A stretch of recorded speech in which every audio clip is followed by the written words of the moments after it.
गोदिया में सुंदर लाला नावा बखरिया के भाग जागल हो।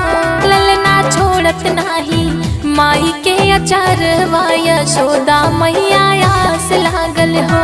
ललना छोड़त नाही माई के अचारवा यशोदा मैया आस लागल हो।